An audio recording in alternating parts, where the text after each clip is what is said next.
আপনাদের কি কর্মসূচি ছিল? আজকে বলতে আমাদের 2015 সাল থেকে আমার একটা খড়িয়া সংঘ আমরা করে রেখেছি। অসহায় মায়েরা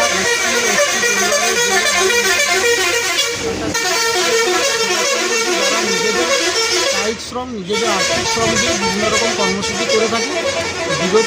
গত দিনে আমাদের শ্রীরামকৃষ্ণ মঠ চণ্ডীপুরের শাখার আন্ডারে মা সারদা পাঠচক্র একটা আমাদের সংঘ রয়েছে। তো আজকে আমরা বিশেষ চিন্তাভাবনার পরে নিজেরা সহযোগিতা করে আজকে দুপুর থেকে আমরা মন্ত্রী আমাদের শ্রীকান্ত মাহাতো ক্রেতা সুরক্ষা মন্ত্রী, উনি আমাদের সঙ্গে একটু সময় চর্চা আমাদের নিয়ে ভাবনা চিন্তা নিয়ে একটা সেমিনারও উনি আয়োজন করেছিলেন। আজকে আমরা ধন্য হয়েছি যে আমাদের কথাটা কোনোভাবে সরকার বাহাদুরের কর্ণগোচর হওয়াতে আমরা নিজেদেরকে ধন্য বলে মনে করছি। আচ্ছা, কী নিয়ে সেমিনারগুলি হলো, মানে কি সচেতনতার?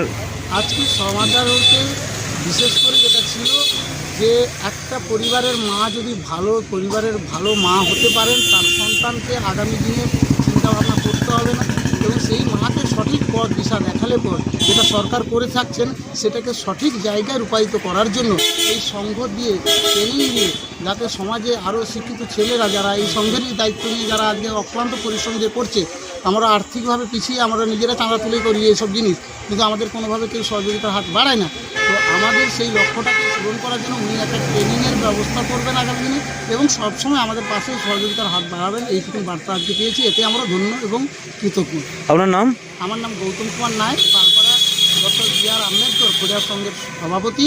সেই সঙ্গে আমাদের সবাই সঙ্গের সদস্যরা সবাই রয়েছে, প্রায় 200-250 আমাদের মায়েরা রয়েছে। কেউ কিন্তু কোনো চাঁদা বা কোনো কিছু দেয় না। আমরা নিজেরা এই 2-4 জন আমরা নিজেরা চাঁদা তুলে আজকে এত বড় অনুষ্ঠান করেছি, এটা সম্পূর্ণ দায়ভার আমার। স্বামীজিরা যে আসেন তার দায়ভারও আমার।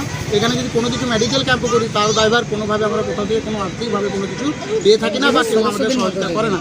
তো সেই জায়গাতে আমি চাইব সবাই আগামী দিনে আমাদের এই সংঘটার পিছনে সময় দিয়ে যাতে আমরা আগে কীভাবে পথ চলবো সেই চিন্তাভাবনাটা যাতে করে, তার জন্য আমরা কৃতজ্ঞ।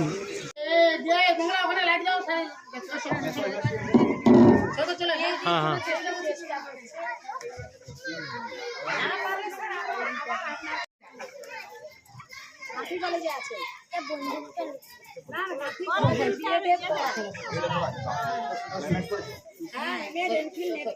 ক্রেতা সুরক্ষা মন্ত্রী কি জয়। তব জয় গাথা জন গণ মঙ্গল দায়ক জয় হে বিনায়ক জয় হে ভারত ভাগ বিধাতা पंजाब सिंधु गुजरात मराठा द्राविड़ उत्कल गंगा विंध्य हिमाचल यमुना गंगा उज्जल जल तरंगा तब शुभ नामे जागे तब शुभ 20টা পেঁপে গাছ লাগাবো।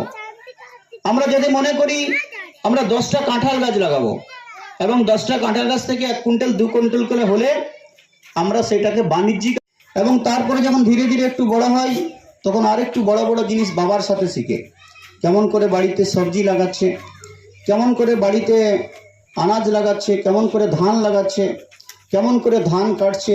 একটু বড় হতে হতে যখন 14, 15, 16 হয় তখন আরেকটু। আমি মনে করি প্রত্যেকটা ছেলে এবং মেয়েকে 15 থেকে 21 বছর বয়সের মধ্যে তার জীবন জীবিকার শিক্ষাটা, লিড শিক্ষাটা, বাঁচার শিক্ষাটা, রুজি রোজগারের শিক্ষাটা, যুগোপযোগী চিন্তাভাবনার শিক্ষাটা, মানসিকতাটার পরিবর্তন ঘটাতে হবে এবং সেই দায়িত্ব বাবা মা থেকে শুরু করে সেই দায়িত্ব করে যাদের দায়বদ্ধতা থাকবে সেই দায়বদ্ধতার জায়গা থেকে তাদেরকে সচেতন এবং শিক্ষিত করতে হবে। এটা কিন্তু কোনো টাকা পয়সা ধন দৌলত দিয়ে কোনো ট্রেনিং হয় না। যেমন ধরুন এই যে একটা আবেদন একটা তুলে দিচ্ছে আমাদের সংঘের মেয়েরা, আমাদের একটা ট্রেনিং স্যার আপনি ব্যবস্থা করবেন, এটা আমাদের স্যার বড় আবেদন, যাতে আমাদের ছেলে মেয়েরা সেই ট্রেনিং পেয়ে স্বনির্ভর হতে পারে, এটা আমার আবদার। ওনাকে আমাদের কৃতজ্ঞ প্রণাম। উনি যাতে আগামী দিনে আমাদের কথাটা মাথায় রেখে আমাদের ছেলে মেয়েদেরকে ট্রেনিং করে স্বনির্ভর করা যায়, সেই জন্য আমরা সবাই তেই আনতে হবে। নিজেরকে আগে উন্নতির দিকে নিয়ে যাওয়ার চেষ্টা করলে তারপরে সেই উন্নতি আসবে, সামাজিক পরিবর্তনও হবে। তো এখন আমরা বরণ করে নেব আমাদের খড়িয়া গ্রামের বড় মানুষ এদেরকে চর্চা করে। একটু বড় হতে হতে আমার আশ্রম, স্কুল, হোস্টেল আমি তৈরি করলাম ছেলে মেয়েদেরকে মানুষ করার জন্য, লেখাপড়া শেখানোর জন্য। মহিষী মোহিনী ছিলেন, তার জন্যে শিবের আদর্শেই স্বামী বিবেকানন্দের জন্ম হয়েছিল। এই যে দেখুন, মায়েরা যখন আসছে তখন ছোট বাচ্চাটাও ছিল, টাকা পয়সা ধন দৌলত দিয়ে তৈরি হবে না। তাই মায়েদেরকে প্রথম মা মানে স্নেহ, মায়া, মমতা দিয়ে সন্তান সন্ততিকে মানুষ করা, এই দায়বদ্ধতা বা সমাজের প্রতি দায়বদ্ধতা, এই বোধটা আমাদের প্রথম জানা দরকার, আমাদের চর্চা করা, অনুশীলন করা দরকার। আজকে যখন দেখি সমাজের মধ্যে অনেক মা তার সন্তানকে ছেড়ে দিয়ে কোথাও চলে যাচ্ছে, অনেক বাবা তার সন্তান তার স্ত্রীকে ছেড়ে দিয়ে পালিয়ে যাচ্ছে, তখন আমাদের এই যে ঘুমে এই কথার সংজ্ঞাটা পাল্টে যাচ্ছে। তো এটা অন্য সময় আলোচনা করব। আজকে যা বিষয়বস্তুর কথা বলেছে আমি বেশিক্ষণ বলতে পারবো না। আজকে আমি বলেছিলাম ক্লাবের যারা ছেলে তাদেরকে আগে শিখতে হবে যে সংঘ কি এবং কেন। কেন আমরা এই খড়িয়া বি আর আম্বেদকর সংঘ তৈরি করলাম পালপাড়াতে, কি লাভ এটা করে? আমি যখন খুব ছোট ছিলাম, আমার তখন 15-16 বছর বয়স, তারও আগে 13-14 বছর, তখন আমার একটা সংঘ ছিল। সেই সংঘটার নাম ছিল মনীষী অনুশীলন সংঘ, মনীষীদের। এবং তারপরে যখন ধীরে ধীরে একটু বড় হয়, তখন আরেকটু বড় বড় জিনিস বাবার সাথে শিখে, কেমন করে বাড়িতে সবজি লাগাচ্ছে, কেমন করে বাড়িতে আনাজ লাগাচ্ছে, কেমন করে ধান লাগাচ্ছে, কেমন করে ধান কাটছে। একটু বড় হতে হতে যখন 14, 15, 16 হয়, তখন আরেকটু। আমি মনে করি প্রত্যেকটা ছেলে এবং মেয়েকে 15 থেকে 21 বছর বয়সের মধ্যে তার জীবন জীবিকার শিক্ষাটা, লিড শিক্ষাটা, বাঁচার শিক্ষাটা, রুজি রোজগারের শিক্ষাটা, যুগোপযোগী চিন্তাভাবনার শিক্ষাটা, মানসিকতাটার পরিবর্তন ঘটাতে হবে।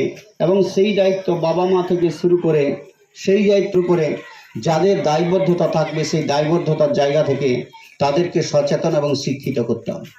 এটা কিন্তু কোনো টাকা পয়সা ধন দৌলত দিয়ে কোনো ট্রেনিং হয় না। যেমন ধরুন এই যে আম্বেদকর খড়িয়াল সংঘের যে মানে স্বনির্ভর কর্মসূচিতে এলেন, কি বার্তা দিলেন এবং আগামী দিনে কি? পঞ্চায়েত সমিতির সভাপতি এবং প্রধান সাহেবও ছিলেন। আমরা এই গরিবত্ব কী করে ঘুচবে আমাদের, সেটাই আমাদের আজকের আলোচ্য বিষয় ছিল। যে আমরা যে দারিদ্রতা আছি এবং এই দারিদ্রতা থেকে আমাদের পরিবারগুলো কী করে উন্নত করতে পারবে, তাদের অন্ন, বস্ত্র, বাসস্থান, স্বাস্থ্য, শিক্ষা, শান্তি, স্বাধীনতা, জীবন জীবিকা, রুজি রোজগার, কর্মসংস্থান, দারিদ্র দূরীকরণ, অভাব অনটন মোচন কী করে হবে, সেটাই আমাদের আলোচ্য বিষয় ছিল আজকে। আমাদের গৌতম ভাইয়ের উদ্যোগেই মূলত এই সেমিনার, এই কার্যক্রম। আমি কৃতজ্ঞ যে ওদের এই ছোট কার্যক্রমের মধ্যে দিয়ে আসতে পেরেছি। এবং আমরা চাই, আমাদের সরকার চাই, মামাটি মানুষের সরকারের মুখ্যমন্ত্রী মমতা বন্দ্যোপাধ্যায়ও চাই যে খড়িয়া সমাজ বা বিভিন্ন উপজাতি জনজাতির সমাজ, এসসি এসটি, পিছিয়ে পড়া জনজাতি উপজাতির মানুষ যারা আছে, তাদের অর্থনৈতিক উন্নতি হোক, দারিদ্র দূরীকরণ হোক, অভাব অনটন মোচন হোক, এবং সেটা প্র্যাকটিক্যালি আমরা যাতে এগিয়ে নিয়ে যেতে পারি, কার্যক্রম করতে পারি, সেটাই আমাদের আলোচ্য বিষয়। আগামী দিনে এই এলাকা থেকে কয়েকটি দাবি রাখলো, সেই বিষয়ে আপনি কি দেখছেন? এই এলাকায় দাবি তো আমাদের সরকার করছেই, একটা একটা করে পূরণ করছে যত পারছে।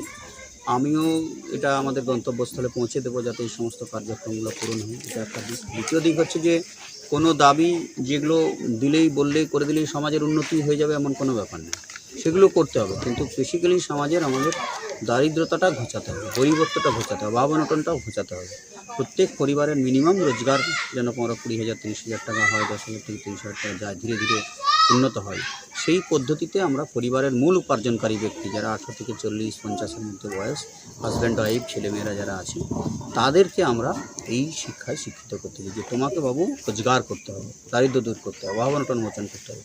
তা যদি না করতে পারি, আমরা সব ঠিক শিক্ষা দিতে না পারি, তাহলে আমাদের বাকি সমস্যার সমাধান হবে না। মুখ্যমন্ত্রী যেটা ঘোষণা করেছেন, প্রত্যেক জেলায় একটি করে শপিং কমপ্লেক্স হবে এবং সেখানে স্বসহায়ক দলের মহিলারা সেখানে জিনিস, যাদের তৈরি জিনিস বিক্রি করতে পারবেন।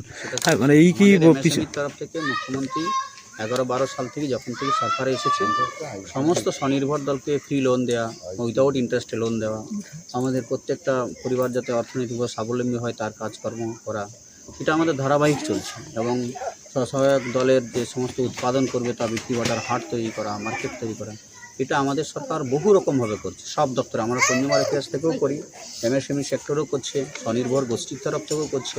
প্রত্যেক দপ্তর থেকেই আমরা মানুষের গরিবত্ব ঘোষণার কার্যক্রম করছি এবং এটা মামাটি মানুষের সরকার মুখ্যমন্ত্রী মমতা বন্দ্যোপাধ্যায়ের উদ্যম, উদ্যোগ, সচেষ্টা এবং প্ল্যান পরিকল্পনা। ধন্যবাদ।